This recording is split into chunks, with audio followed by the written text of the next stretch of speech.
Water, the second most vital element needed for life. So the number one vital element needed for life is oxygen. And that's not a surprise, is it? The second most vital element needed for life is water. You can go 3 minutes without oxygen. You can go a couple of weeks without water. I always thought it was 3 days without water until I read a book called The Long Walk about some people who were escaping the Siberian work camp, and they were in the desert and they went nearly 2 weeks without water. Water is the second most vital element needed for life. In fact, where there's no water, you don't usually get people living, do you? I always say to people, how much water do you drink? And these are some of the answers. I don't like water. If I drink water, my feet swell. If I drink water, I'm going to the bathroom all day. Those last two answers tell me that the water's not getting inside the cell. So how do we get the water inside the cell? We have to go to the third most vital element needed for life, and that is sodium. The fourth most vital element needed for life is potassium. So let's go back to sodium. In nature, we find the highest amount of sodium in seawater. And seawater contains 92 minerals. Of those 92 minerals, 30%, approximately 30% is sodium. And of those 92 minerals, approximately 50% is chloride.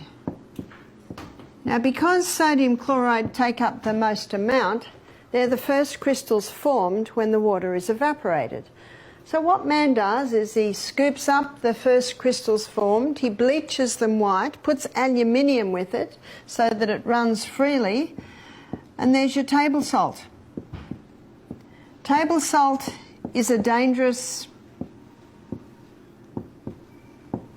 salt because we now have two very harsh minerals that if you were to inject both of those into the blood, you would die.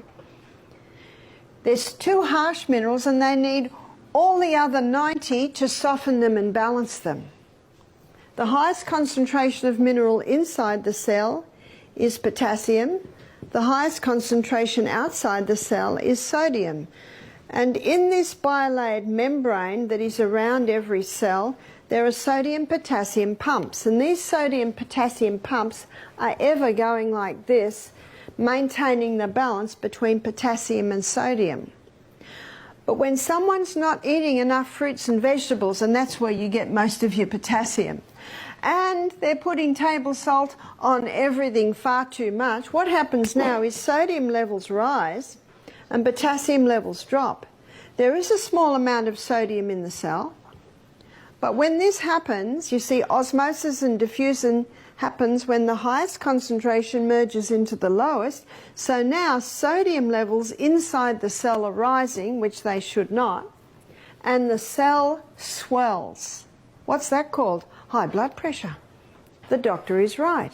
Table salt will contribute to high blood pressure. There's a French doctor named Dr. Lelangre, and he's written a whole book on salt. He said, when people come to me with high blood pressure, I put them on Celtic salt. Why does he put them on Celtic salt? Because Celtic salt contains 82 minerals. It's a hand-harvested sea salt. So the minerals are in the Celtic salt in their balanced form. What about Himalayan salt? In many places, Himalayan salt is a lot easier to get. There's about 75 minerals. So it's pretty good. But I prefer the Celtic salt. And one reason is that the Celtic salt has 3 magnesiums. It contains magnesium chloride and magnesium bromide and magnesium sulfate. Magnesium is a water-hungry molecule, And this explains why the Celtic salt is such a moist salt, especially when we've had a lot of rain, because those 3 magnesiums absorb the moisture. And because magnesium is a water-hungry molecule, it can be used to help the water get into the cell.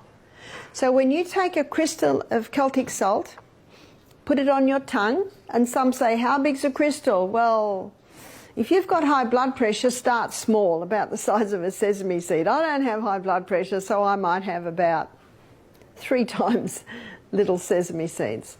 Put it on your tongue, your mucous membranes start absorbing the minerals, the magnesium is taken to the cell membrane, and you drink your water, and that magnesium pulls that water inside the cell. It's the quickest way to hydrate a body.